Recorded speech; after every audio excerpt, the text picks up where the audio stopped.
네, 반갑습니다. 복음서에 나타난 예수님의 치유사역, 저희들이 18가지를 준비해서 매주 수요일 저녁 8시마다 하고 있는데, 오늘 드디어 그 15번째 시간이 돌아왔습니다. 한 사건 한 사건 예수께서 행하신 이러한 치유사역들이 자세히 살펴보면 그 만만치 않은 그런 깊은 뜻을 가지고 있는 주님의 말씀이었는데, 그것을 우리가 얼마나 발견을 했는지, 또 그 발견한 것들을 우리가 해석을 잘 했는지, 어떤 의미에서는 굉장히 두렵고 떨리는 마음이 앞섭니다. 같이 기도하고 저희들에게 계시된 말씀으로 주신 이 성서의 말씀을 우리 같이 치열하게 고민하고, 또 몸을 부딪히면서 처절하게 주님의 말씀을 하나씩 내 마음 안에 새기는, 그래서 심령과 골수가 쪼개지는 그런 시간이 되기를 간절히 바랍니다. 네, 오늘은 그 예수님의 그 치유 사역 18가지 중에서 그 15번째 시간으로 오병이어의 기적 또는 오병이어의 표적에 대한 말씀을 나누려고 합니다. 이 오병이어 이 사건이 그 병자를 치유한 사건은 아니지만, 그 요한복음에 나오는 7가지 표적 중에 그 한 가지에 속하기 때문에 저희가 이번에 그 18가지 치유 사역에 이 오병이의 표적을 저희들이 넣었어요. 그 7가지 요한복음에 나오는 치유 사역 중에서 첫 번째인 가나 혼인 잔치하고, 다섯 번째인 이 오병이어의 표적, 그리고 바로 뒤에 나오는 물 위를 걸으신 것, 그 7가지 표적 중에서 3가지는 사실 병자를 고친 것은 아닙니다. 하지만 요한복음에서 7가지의 표적 안에 구분을 하기 때문에 저희들이 이것에 포함됐다라는 것을 일단 먼저 말씀을 드리고요. 이 치유사역이라는 것이 예수께서 하신 그 일이 꼭 우리들의 육체적인 병, 질고 아픈 것만 고치신 것이 아니라, 보다 더 중요한 우리의 내면, 우리의 영혼을 치료해 주신 것이 더 중요하기 때문에 이곳에 넣어도 아무 문제가 없다고 저는 생각을 합니다. 자, 우리에게 주어진 복음서가 4권이 있죠. 마태, 마가, 누가, 그리고 요한복음이라고 말씀을 드렸는데, 유일하게 4복음서에 모두 등장하고 있는 하나의 사건이 있는데, 그것이 이 오병이어의 기적 또는 오병이어의 사건, 이 오병이어의 표적입니다. 다른 어떤 중풍병자를 고친다거나, 뭐 열두의 혈루증 앓던 여인을 고친다거나, 뭐 무리를 걸으심, 그 모든 것들이 4복음서 중에서 많으면은 3복음서 또는 2복음서, 아니면은 독특하게 뭐 누가복음에만 나와 있다든지 하는데, 유일하게 이 오병이어의 사건은 마태, 마가, 누가, 요한복음에 다 다루고 있어요. 그만큼 굉장히 당시에 사람들에게 있어서 이 말씀은 중요했고, 그렇기 때문에 이 4명의 기자도 이걸 놓치지 않았던 것 같습니다. 전후 문맥으로 우리가 살펴보면, 항상 우리는 문맥적으로 성서를 읽어야 되는데, 이 오병이어의 사건이 일어나기 바로 전에 예수께서 12제자를 선택하셔서 둘씩 둘씩 짝지어서 전도 여행을 보내십니다. 가서 하나님 나라를 전파하고 많은 귀신을 쫓아내고 많은 병자들을 고쳐라. 이들이 그 일을 감당을 했어요. 예수님께로부터 권능을 받아서 그들이 나가서 전도를 했을 때 하나님의 나라가 선포가 됐고, 이들이 그들을 병자들을 위해서 기도했을 때 아픈 자가 낫게 되고, 또 귀신들이 쫓겨나게 되는, 귀신들을 쫓아내는 그러한 위대한 사역들을 제자들이 했었습니다. 하고 나서 그 사역을 보고하기 위해서 지금 막 예수님께 돌아왔어요. 돌아온 상태에서 그동안에 있었던 일들을 예수님께 막 보고하려고 했는데, 주변에 사람들이 너무 많고 너무 분주해서 예수님과 제자들만이 같이 있을 만한 시간이 부족했습니다. 그래서 예수께서는 따로 한적한 곳에서 이들의 이야기를, 전도 사역을 듣기 위해서 배를 타고 건너편으로 건너가셨는데, 그때 많은 사람들이 쫓아와서 그들이 예수께 가르침을 받기를 청해서 예수께서 그들을 가르쳤습니다. 그러한 와중에, 그러한 중간에 이 오병이어의 기적이 일어난 거예요. 마태, 마가, 누가 요한복음에 다 나온다고 말씀을 드렸는데, 저는 여기서는 마가복음을 중심으로, 그리고 마태와 또 요한복음을 조금 더 많이 첨가해서 이 네 복음서를 비교해서 여러분에게 말씀을 드리려고 합니다. 기본적으로는 마가복음을 중심으로 할 거니까 여러분들도 마가복음 6장을 펴놓으시고 저를 따라와 주시면 감사하겠습니다. 30절에 보니까 아까 제가 말씀드린 것처럼 사도들이 예수께 전도 여행을 마치고 나서 돌아와서 자기들의 행한 것과 가르친 것을 낱낱이 예수님께 고하고 있었습니다. 성공적인 전도 사역을 완성하고 아주 흥분된 모습으로 왔어요.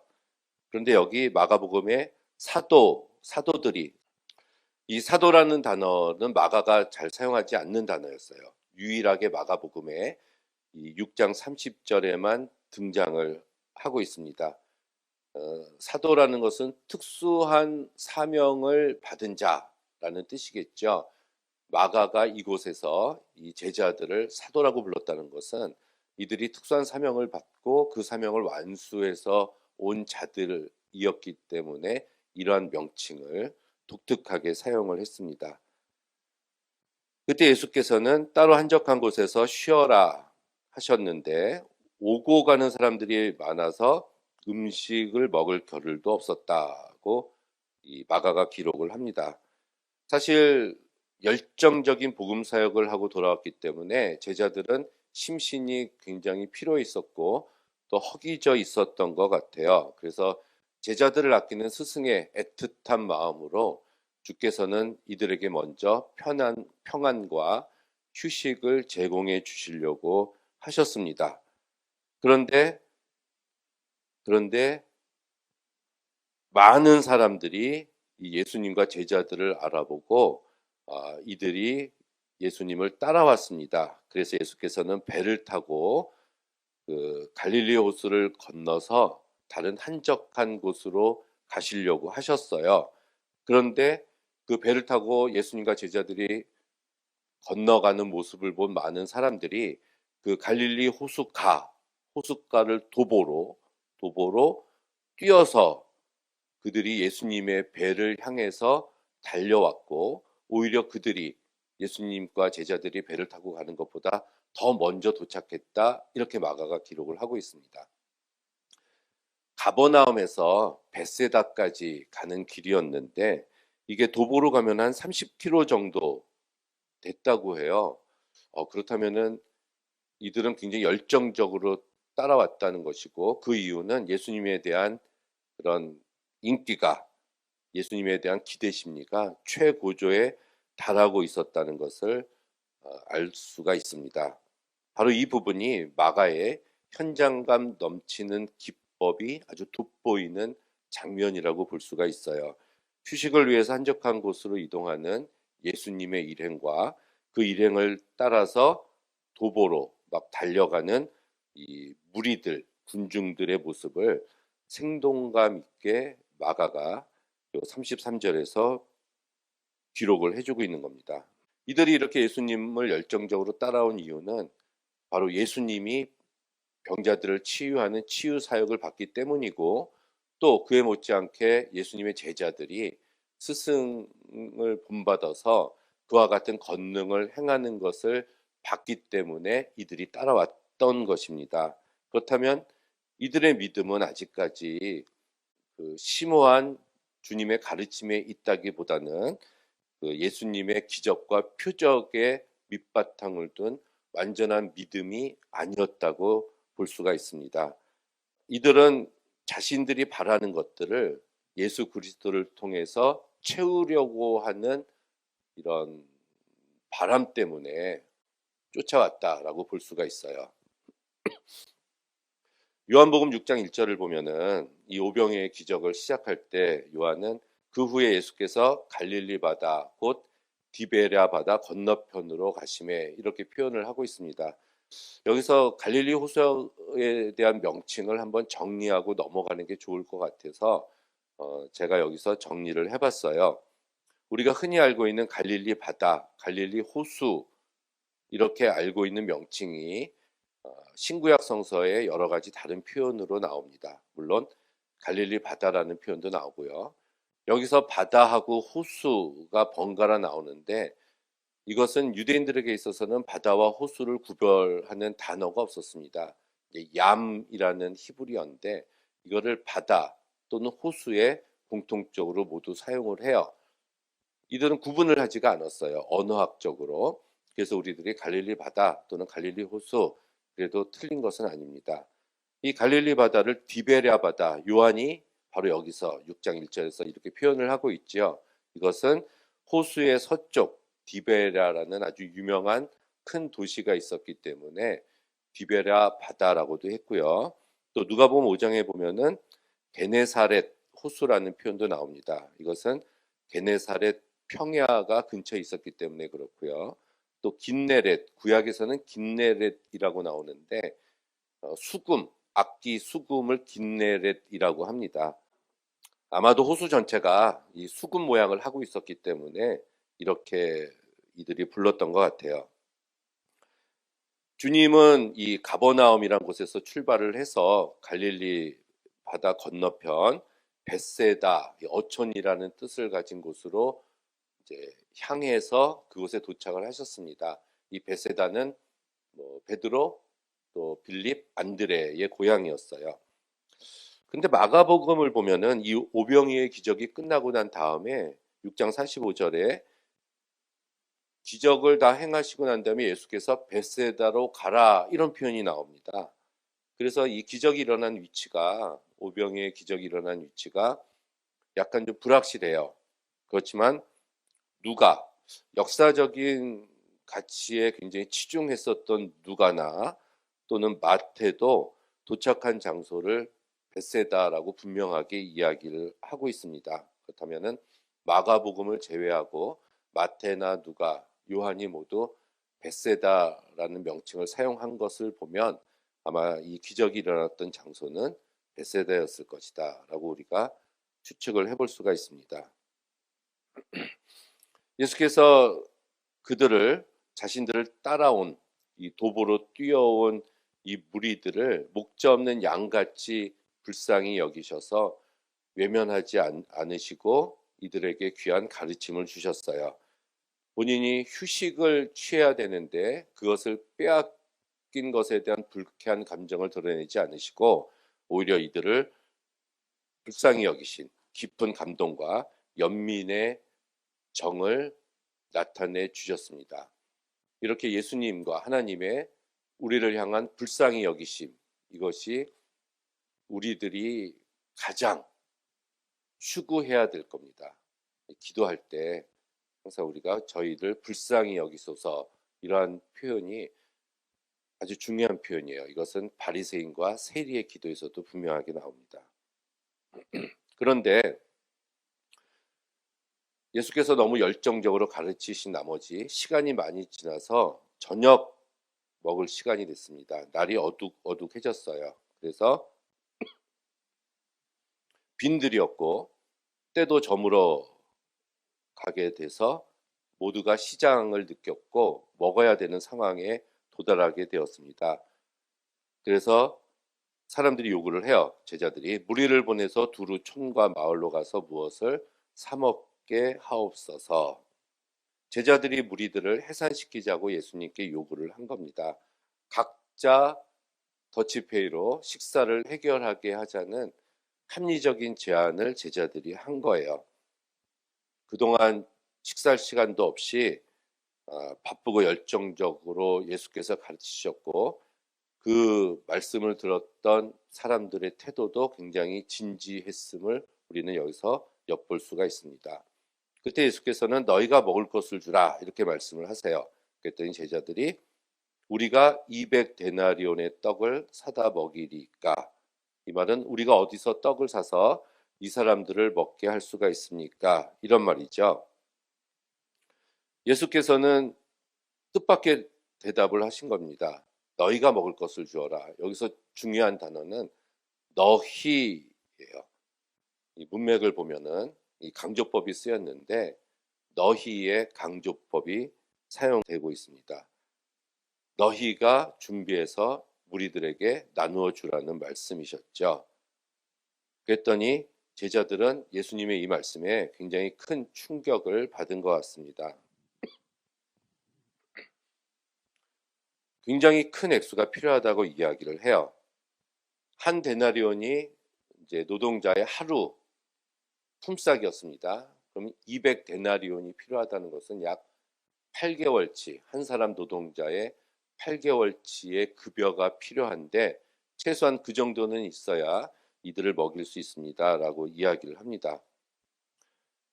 이것은 출애굽했을 때 이 모든 백성에게 줄 고기를 내가 어디서 얻으리까라고 불평불만을 했던 그 이스라엘 백성들의 모습과 모세의 모습과 굉장히 유사하다는 것을 우리는 또한 발견을 할 수가 있죠. 그랬더니 주께서는 너희에게 떡 몇 개가 있느냐라고 마가복음 38절에서 6장 38절에서 말씀을 하십니다. 예수께서 이 일에 직접 관여하시겠다고 선언을 하신 거예요. 그랬더니 떡 5개와 물고기 2마리가 있습니다. 이런 대답이 들려왔어요. 확인된 음식, 이 떡 5개와 물고기 2은 사복음서에 모두 동일하게 등장을 합니다. 다만 요한복음서에 보면 이 도시락의 주인공은 어린아이였다고 나오고 이 떡의 종류가 보리떡이었다고 요한만 이야기를 해요. 보통 밀가루로 만든 떡을 사람들이 먹었는데 이제 보리로 만들었다고 이야기를 하지 않습니까? 이 보리는 가난한 이들이 먹는 주식이었어요.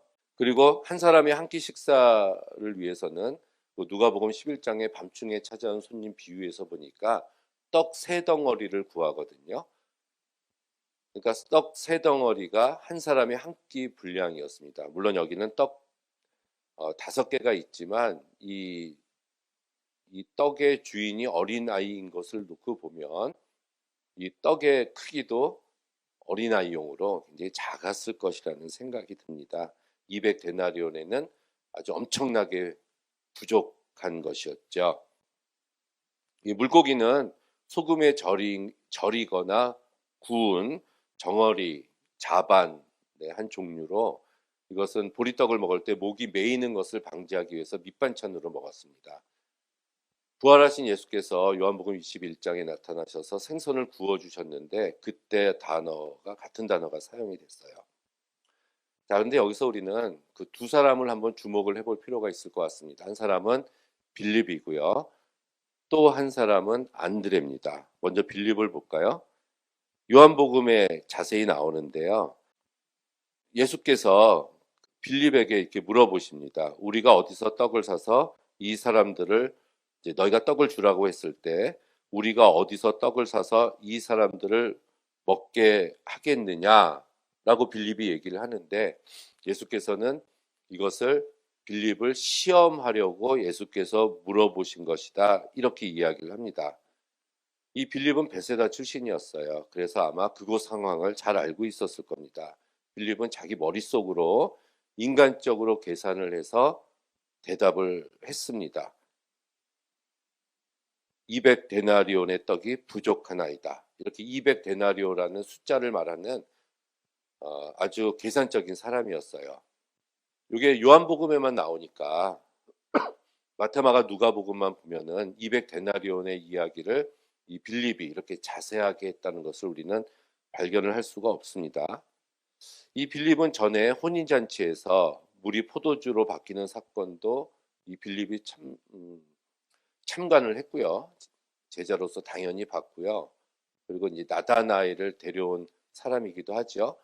그리고 나중에 최후의 만찬에 갔을 때 이 빌립은 아버지를 보게 해달라고 예수님께 청했다가 꾸중을 듣는 장면이 나옵니다.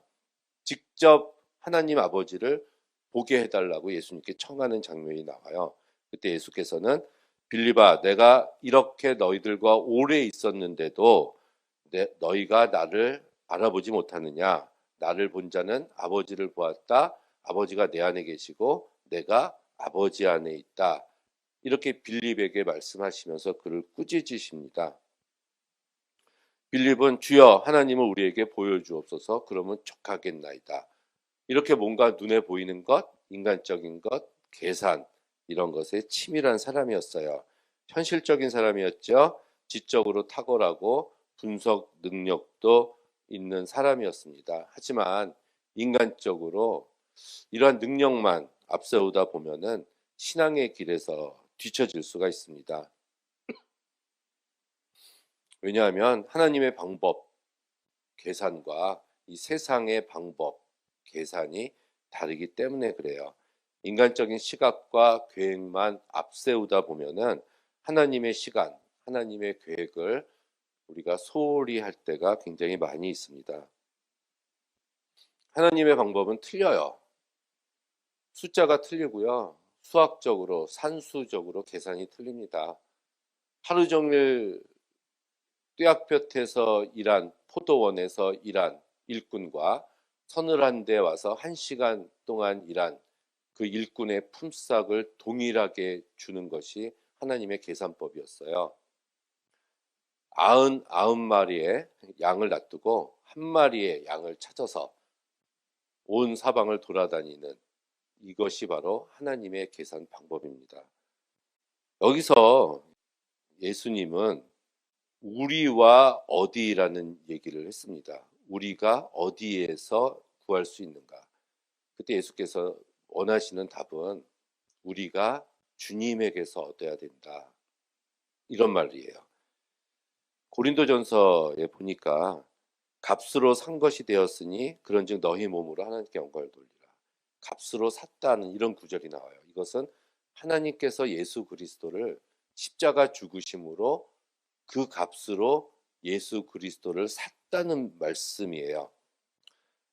예수께서 빌립에게 우리가 어디에서 살 수 있겠느냐라고 예수께서 물으셨을 때 예수께서는 이미 십자가의 죽으심으로 자신이 생명의 떡이 되셨다는 것을 전제로 말씀을 하신 겁니다. 물론 빌립은 알아듣지 못했죠. 그런데 빌립은 우리가 어디에서에만 관심을 두고 있고 여기서 살 수 있느냐, 사다, 바이 사다예요. 어디서 살 수 있느냐에는 관심을 두지 않았습니다. 이 사는 것이 예수님에게서 사야 된다라는 이런 말씀이거든요. 조금 어렵죠. 예수께서 이렇게 물으신 거는 예수님에게서 우리들이 무상으로 살 수 있다는 얘기예요. 예수님에게서 우리가 값없이 돈을 지불하지 않고 예수님에게서 우리는 무엇이든지 살 수 있다. 이 말씀이 이사야서에도 나옵니다. 너희 목마른 자들아 물로 나오라.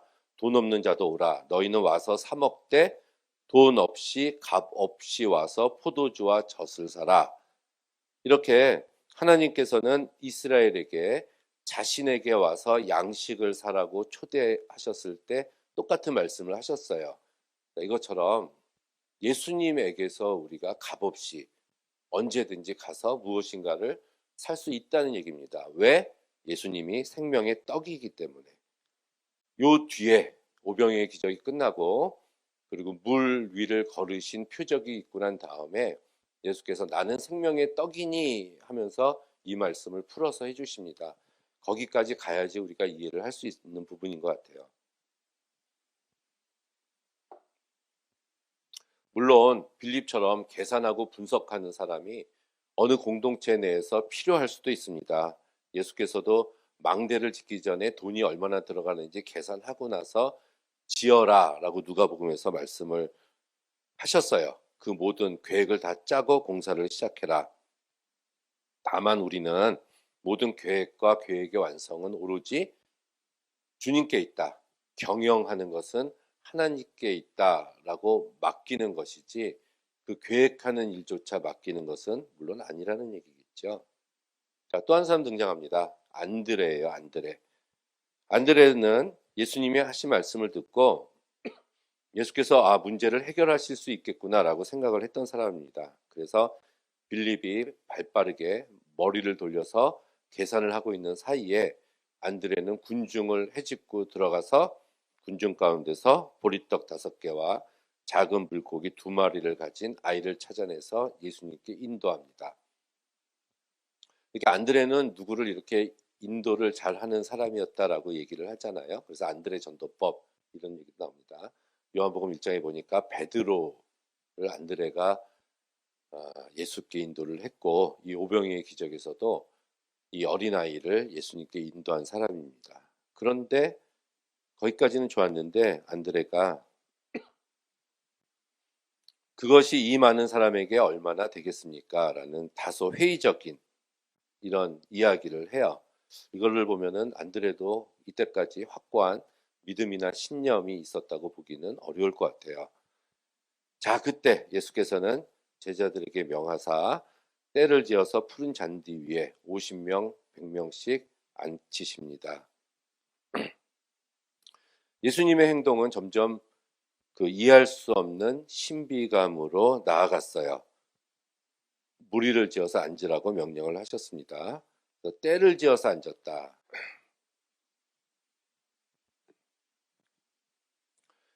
여기서 사람들을 앉게 하라고 했을 때 이걸 자세히 보니까 U자형으로 앉힌 것을 찾아볼 수가 있어요. U자. 그래서 가운데가 비었죠. 디귿자라고 합시다. 우리가 뭐 한글도 있는데 디귿자로 앉혀서 옹기종기 모여서 앉게 했습니다. 그리고 요 말 속에는 또 비스듬히 누워 있었다 이런 표현도 있어요. 우리가 뭐 로마인들 먹는 거 보면 비스듬히 누워서 이렇게 먹는 그런 장면이 나오지 않습니까? 느긋하게 저녁 만찬이나 축제 음식을 즐길 때 이러한 자세로 먹었어요. 여기서도 그러한 자세를 사람들이 취하고 있었다는 것을 우리가 살펴볼 수가 있습니다. 사람들로 앉게 하라 해서 이 사람도 아네르라는 헬라어가 쓰였는데 이 안드로포스라는 말은 사람을 뜻하고요. 여기에 쓰인 아네르라는 말은 남자를 뜻해요. 그래서 남자를 앉게 했다. 이게 이제 히브리인들의 이 구분법이에요. 푸른 잔디에 앉았다. 근데 이것도 마테마가 요한복음엔 나오는데 누가복음에는 나오지 않는 표현입니다. 자, 이런 것을 연상해 보면은 저녁 해가 지고 있는 상황에서 푸른 잔디 위에 50명 혹은 100명씩 비스듬히 때를 지어서 누워 있는 모습입니다. 굉장히 평화스러운 모습이에요. 시편 23편이 생각이 납니다. 푸른 초장에 누이시고 쉴만한 물가로 인도하시는 목자, 바로 예수님의 모습이 떠오르는 장면이에요. 이곳에서 예수께서는 목자의 역할도 하셨고 또 가르치는 선생님으로서 이들에게 많은 가르침을 주셨습니다. 설교도 하셨어요. 그리고 푸른 초장에서 음식을 먹임으로써 손색 없는 목자의 모습을 완성하셨습니다. 쉼이 있었고요. 평안이 있는 모습입니다. 이 시기는 우기가 막 끝나는 3월에서 4월경 6월절 일어나기 1년 전이라고 이야기를 합니다. 잔디가 많았다니까 3월에서 4월이에요. 5월이 되면은 잔디가 다 태양으로 누렇게 변합니다. 제가 캐나다에 있어 보니까 여름에는 거의 잔디밭이 굉장히 많습니다. 근데 여름에는 누래요. 근데 겨울에는 푸른 잔디입니다. 굉장히 희한하죠.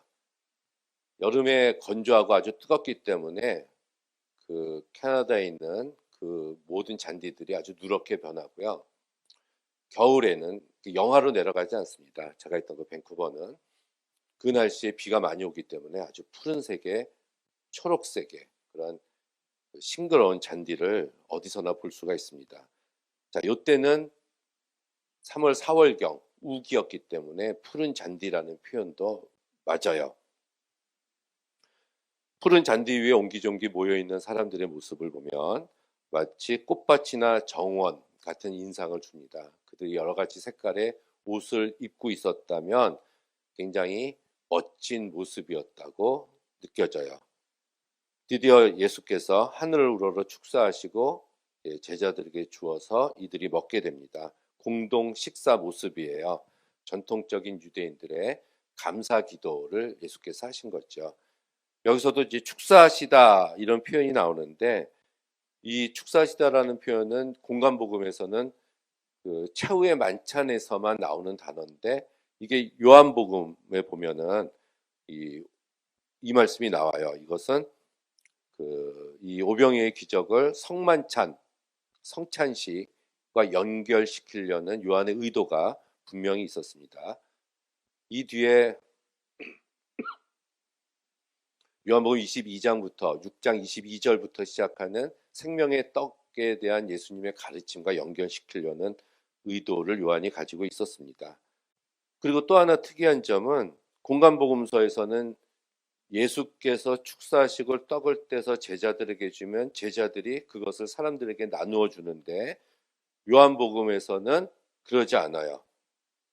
그냥 예수님이 다 나눠준 거, 손수 5,000명을 예수님이 나눠준 걸로 요한은 표현을 하고 있습니다. 만약에 그랬다면은 시간이 굉장히 많이 걸리지 않았겠어요? 이것은 아마도 생명의 근원이신 예수님만이 생명의 양식을 나누어 주실 분이다 라고 요한이 이 사실을 강조했기 때문에 라고 볼 수가 있습니다. 요한복음에서 제자들이 한 일은 그들을 이렇게 앉게 하고 남은 거 거두는 일만 했다, 이렇게 다른 복음서와 차이가 있어요. 자, 문제는 다 배불리 먹었습니다. 이제까지 진행되어 온 이야기가 드디어 마감이 되고 있어요. 저녁 식사를 해야 하는 처지였지만 사실상 불가능한 상황이었습니다. 그리고 궁여지책으로 등장한 아주 적은 양의 떡 5개와 물고기 2마리, 이것과 아주 빈약함, 그 2마리의 이런 빈약함의 대조가 돼서 거기에 앉아 있었던 5,000명의 사람들이 다 배불리 먹었다라는 게 대조가 되고 있어요. 기적이 일어났습니다. 그 기적이 완결이 됐어요. 배불렀다는 것은 만족한다는 얘기예요. 부족함이 없다는 얘기입니다. 그렇다면 부족함이 없다, 아주 중요한 포인트가 하나 있어요. 이 식사가 공동체 안에서 교제의 장이 되었습니다. 50명 혹은 100명씩 모여있는 그 사람들이 더불어서 나누고 하나가 됐다는 얘기였죠. 모두가 배불렀습니다. 여유가 있었어요. 부족함이 없었어요. 그래서 이 공동체에 지금 평화가 찾아왔습니다. 그 전에 아주 분주함, 또 긴박함과 대조돼서 평온한 휴식이 드디어 등장을 했습니다. 이 기적에 놀라거나 사람들이 막 소동을 일으키지도 않았어요. 그냥 평화로운, 조용하게 평화로움이 깃드는 그러한 분위기로 이 기적이 마무리가 됩니다. 이것이 바로 예수께서 말씀하시는 이상적인 공동체가 아닐까요? 어떠한 기적이 일어났다고 해서 열광하거나 흥분하거나 황홀경에 빠지는 이런 모습이 아니라 이런 평화로운 모습, 기적이 일어났음에도 불구하고. 여기서 한 가지는 이제 남은 떡 조각과 물고기를 12바구니에 거뒀다, 이런 표현이 나옵니다. 차게 거두었다. 이것은 기적의 결과를 다시 한번 확인하고, 그리고 모두가 배불렀을 뿐만이 아니라 먹고 남을 만큼의 넉넉한 공동 식사였다, 이렇게 이야기를 한 겁니다. 그런데 여기서 12바구니에서 쓰인 요 바구니 있지 않습니까? 이게 코피노스란 말인데, 이 바구니는 그러니까 어떤 바구니냐면 도시락 가방이에요. 도시락 가방. 유대인들이 항상 휴대하고 다니는 도시락 가방을 이 코피노스라고 이야기를 합니다. 식당이 없었잖아요, 당시에는. 그리고 이방인들과 같이 식사를 하면 안 된다는 율법 조항 때문에 이들은 점심 도시락을 가지고 다녔어요. 도시락을 가지고 다니려면은 도시락 통이 있어야 되잖아요. 그 통이 바로 이 바구니입니다. 제가 예전에 어떤 설교를 봤는데 오병이의 기적이 끝난 다음에 12광줄이 이따만한 광줄이 12개를 12개가 남았다. 이렇게 흥분해서 설교하시는 목사님의 모습을 봤습니다. 이따만한 광주리가 아니고요. 요따만한 광주리입니다. 바구니예요, 바구니. 뭐 많으면 뭐 그렇게 많으면 어떡합니까? 그 기적을, 예수님의 기적을 더욱더 부각시키기 위해서 말씀을 하셨는지는 모르겠지만 몰라서 한 얘기예요. 아주 중요합니다. 아주 중요해요, 이 바구니. 예, 먹은 사람이 남자가 5,000명이 했대요. 어떻게 알아요? 아까 50명씩, 100명씩 나눠놨잖아요. 그래서 아마 숫자를 헤아리기가 굉장히 쉬웠을 겁니다. 남자만 5,000명, 히브리식 계산법이에요. 그렇다면은 뭐 거기 여자도 있었고 어린아이도 있었고 그러면은 훨씬 더 많은 사람들이 먹었겠죠. 구약에도 있더라고요. 이걸 보니까 엘리사가 보리떡 20개 하고 이제 채소 얼마를 가지고 100명을 먹였다. 이렇게 나와요. 엘리사는 보리떡 20개로 100명, 예수님은 보리떡 5개로 5,000명. 예수님이 훨씬 능력이 많네요. 자, 그런데 이 오병이의 기적과 같은 사건이 칠병이의 기적이라고 이 마태복음하고 마가복음에 한 번씩 더 나옵니다. 이후에 칠병이어니까 이제 떡이 7개, 물고기가 두 마리겠죠. 각각의 다른 사건으로 보여져요. 오병이어는 떡 5개로 5,000명, 칠병이어는 떡 7개로 4,000명을 먹였다. 떡이 더 많았는데 숫자가 작죠. 근데 하나는 유대인 지역에서 행해졌고 하나는 이방인 지역에서 행해졌고 5는 유대인에게 중요한 숫자고 4는 천지 사방 동서남북 있지 않습니까? 세상을 가리키는 숫자다. 그리고 여기서 쓰이는 바구니 남았다는 거, 아까 코피노스 유대인들이 사용하는 그릇 도시락 가방이었고 칠병이어는 스피리다스라고 이거는 이방인들이 사용하는 가방입니다. 이렇게 틀려요. 이렇게 칠병이의 기적이 한 번 더 나옵니다. 이 오병이의 기적이 유대인들을 위한 것이었다면은 모든 열방과 민족을 위해서 오신 예수 그리스도께서 다른 민족들도 똑같이 사랑하고 계신다는 것을 여기서 표현을 해주고 있는 겁니다. 그리고 그 남은 광주리의 부스러기는 누가 먹었을까? 이거는 제가 수로보니게 여인 편에서 한번 말씀드린 적이 있습니다. 그거를 한번 다시 한번 보시면 좋을 것 같아요. 이렇게 두 번의 떡의 기적을 행하심으로 인해서 예수께서는 모든 민족과 열방의 메시아가 되셨다라는 것을 보여주고 계시는 것입니다. 결국 이 기적을 목격한 군중들은 이는 참으로 오실 그 선지자다라고 요한복음 6장 14절에서 고백을 하게 돼요. 그런데 이 공간복음서 마태, 마가, 누가복음서에서는 이 오병이의 기적이 갑자기 끝나요. 황급히. 그 이유는 요한복음에서 찾아볼 수가 있는데 그 이유는 이 사람들이 예수님을 왕으로 삼으려고 억지로 끌고 가려고 했기 때문이다라는 구절이 나옵니다.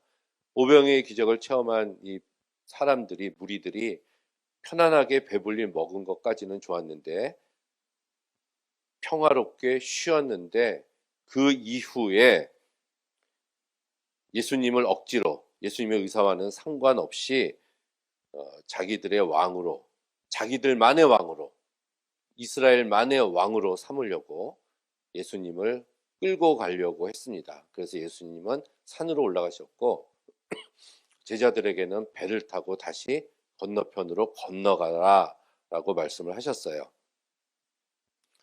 만민의 왕이 아니라 자기들만의 왕, 로마에 대항하는 유대 민족의 왕으로 억지로 붙들어 서라도 삼으려고 했다는 얘기입니다. 이들의 흥분이 그 이튿날까지도 계속됐다고 이야기를 해요. 하지만 그때 예수께서는 조용히 산으로 떠나셨습니다. 이 군중들은 이 믿음이 그 오병이의 기적을 체험하고도 이들은 결코 믿음이 생기지 않았어요. 이것을 보면 예수님의 가르침을 그 늦은 시간까지 들었음에도 불구하고 오병이의 기적을 체험했음에도 불구하고 그들이 바라는 그 예수님은 자신들의 필요를 채워줄, 자기 민족의 고난을 해결해 줄 수 있는 분으로만 생각했지 자신들의 몸과 영혼, 그 모든 것, 참 하나님의 아들인 메시아로서 받아들일 수 있는 그 조그마한 믿음은 이들에게는 결코 주어지지 않았습니다. 이들은 호기심밖에 없었고요. 무언가 얻고자 하는 도깨비 방망이로만 예수님을 생각했습니다. 우리들은 그렇지 않나요? 우리들은 왜 예수님을 믿죠? 내가 기도하는 것, 내가 바라는 것을 이루어 주기 때문에 나의 성공의 도구로 삼기 위해서 예수님을 믿습니까? 그거를 기도라고 이야기를 하고 그것을 믿음이라고 이야기를 합니까? 예수 그리스도를 따르면 고난의 길이라고 예수님은 얘기를 합니다. 좁은 문으로 들어가라고 얘기를 하고요. 예수님 시대 때도 이랬어요. 예수님을 직접 본 사람들도 이랬어요. 오늘날도 똑같습니다. 그들은 예수님의 기적이 상징하는 의미를 전혀 깨닫지 못했고요. 그들의 무지함은 체험을 하고도 여전했습니다. 세상의 생명을 위해서 자신의 삶과 피를 아낌없이 내어주는 예수님을 이들은 깨닫지 못했어요. 결론을 내립시다.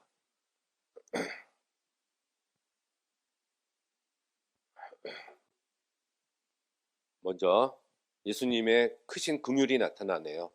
저희들을 불쌍히 여기셨다는 것. 그러한 몰상식한 군중임에도 불구하고 예수님은 깊은 연민의 정을 그들의 배고프심을 예수님은 애통해 하셨어요. 사랑입니다. 사랑. 대부분의 저급한 동기나 호기심에서 모인 무리라는 것을 어느 누구보다도 예수께서는 잘 알고 계셨음에도 불구하고 저들의 배고픔을 외면하지 않으셨습니다. 이분이 여러분과 제가 믿는 예수님이에요. 두 번째는 혼자 하지 않으셨네요. 제자들과 같이 제자들을 통해서 예수께서는 이 오병이의 기적을 하셨습니다. 같이 사역에 주변에 있는 사람들을 동참시켰어요. 아까 빌립과 안드레뿐만이 아니라 모든 제자들이 예수님의 뜻을 헤아리지 못하고 그들도 군중들과 다름없는 무지에서 벗어나지 못했음에도 불구하고 예수께서는 그들을 사용하신 것을 알 수가 있습니다. 세 번째는 다른 도시락도 있었을 것 같아요. 5천 명이나 됐는데 남자가. 그런데 주님께 바쳐진 도시락은 어린아이 한 명의 도시락이었다는 얘기입니다. 저는 이게 굉장히 궁금해요. 그러면 예수님이 제자들을 통해서 물고기와 떡을 나눠줄 때 자기 도시락은 나중에 먹어야지 하고 감추어 뒀을까요? 전 이게 굉장히 궁금했습니다. 있었을 거예요. 다른 도시락도. 그런데 주님께 드려진 도시락은 이거 하나밖에 없었네요. 또 어린아이의 도시락. 특히 떡 5개와 물고기 2마리, 굉장히 하찮은 존재이지만 예수께 사용되어지기만 하면 위대한 권능을 발휘하게 됩니다. 위대한 효력이 나타나네요. 왜냐하면 예수께서는 물을 위로 창조하실 수 있는, 약한 자를 들어서 강하게 하실 수 있는 그런 분이기 때문에 그렇습니다.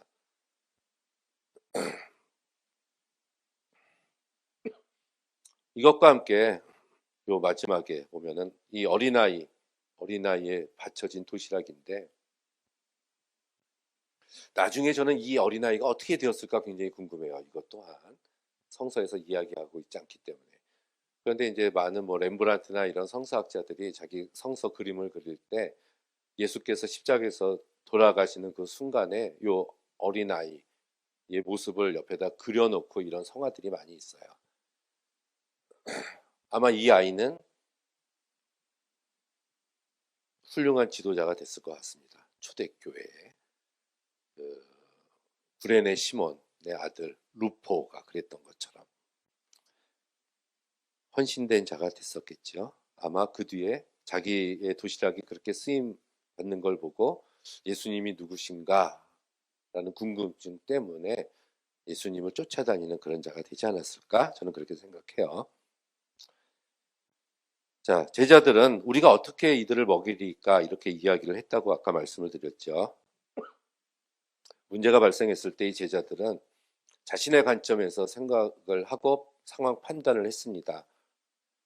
하지만 우리들도 문제가 생겼을 때 우리들의 시각으로 이 판단하려고 하지 말고 예수님이라면 어떻게 하셨을까라는 예수님의 시선에 우리의 시선을 맞춰야 될 것 같아요. 그래서 문제 해결에 우리가 계산적으로 생각하지 말고 주님께 맡기자, 이러한 것들을 이 말씀 속에서 찾아볼 수가 있네요. 그리고 남았다, 하나님의 차고 넘치는 은혜, 뭐 이런 거죠. 예수께서 오신 것은 우리로 하여금 생명을 얻게 하되 풍성이 크게 얻게 하려 하심이라. 요한복음 10장 10절 말씀. 자, 근데 여기서 제가 한 가지만 더 중요한 얘기를 하고 넘어가야 됩니다. 이게 마테마가 누가 요한복음에 다 나오는데요. 뭐 요한복음은 그렇지 않더라도 마테마가 누가복음에 보면 아까 예수께서 제자들을 둘씩 짝지어서 보냈다고 했잖아요. 그들이 나가서 복음을 전파하고 귀신을 내어쫓고 병자들을 고쳤다, 그 얘기를 했습니다. 그리고 돌아와서 예수께 보고를 하는데 사람이 많아서 배를 타고 산에 올라가서 이제 이런 오병이의 기적이 생겼는데, 그들이 전도를 하고 온 시점, 그리고 오병이의 기적이 행해지기 전에 그 사이에 문맥의 흐름에 맞지 않은 엉뚱한 이야기가 하나 들어가 있어요. 그게 침례 요한의 죽음입니다. 침례 요한의 죽음. 그냥 요 이야기, 침례 요한의 죽음에 대한 기사가 빠지면 훨씬 자연스러운 이야기의 흐름이 전개가 되는데, 갑자기 생뚱맞게 침례 요한의 죽음이 들어가 있습니다. 자, 헤롯이 자기 동생 빌립의 아내 헤로디아를 자기 아내로 취했잖아요. 침례 요한이 그것을 이제 비판하니까 눈에 가시로 여겼어요. 근데 뭐 자기 생일날 뭐 헤로디아의 딸이 춤을 췄고 내 소원이 무엇이냐, 뭐 영토의 절반을 줄까 그랬더니 지 엄마 헤로디아랑 상의를 하고 난 다음에 침례 요한의 목을 구하지 않습니까? 그래서 헤롯이 침례 요한을 죽여요. 목베임 사건이 일어납니다. 근데 요 기사가 나타날 때 어떠한 부사가 나오냐 하면 전에라는 얘기가 나와요. 비포죠. 전에. 그러니까 이 오병이의 기적 바로 전. 그러니까 12명의 제자들이 전도를 하고 와서 그 사이에 갑자기 마테마가 누가가 전에 이런 일이 있었다. 그러니까 시간상에 그때 침례 요한이 죽었다는 얘기가 아니거든요. 전에 침례 요한이 이러한 사건으로 죽었다 하는 이야기를 마테마가 누가복음에 다 써놨습니다. 왜 썼을까요? 이게 굉장히 중요하죠. 그 전에 있었던 사건을 왜 오병이의 기적 바로 앞에 위치시켰냐는 얘기입니다. 그것은 세상의 잔치와 하나님 나라의 잔치를 비교하려고 하는 거예요. 세상의 잔치가 헤롯이 베푼 잔치입니다. 그곳에는요, 술이 있고요, 춤이 있고요, 노래가 있습니다. 술 취함이 있어요.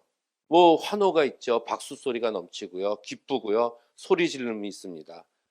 세상적인 잔치를 이야기해요. 모두가 웃고 떠듭니다.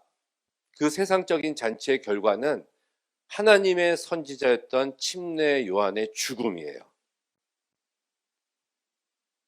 그것과 비교해서 대조해서 바로 이어서 나오는 오병이어의 이 기적은 하나님 나라의 잔치입니다. 푸른 잔디 위에 수많은 사람들이 옹기종기 모여서 하잘것없는 양식이었지만, 아주 적은 양식이지만 물고기 2마리와 떡 5개로 모든 사람들이 배불리 먹고 부족함이 없고 오히려 남았습니다. 그들에게서는 웃고 떠들고 소리 지르고 술과 춤, 여자가 없는 잔치였지만 모든 사람들이 행복을 느끼고 평안함과 쉼을 얻는 잔치예요. 그것이 하나님 나라의 잔치입니다. 그래서 이 오병이어의 기적은 잔치라는 개념으로 우리들이 해석을 해야 돼요. 성서에서, 복음서에서 잔치의 개념이 굉장히 많이 나옵니다.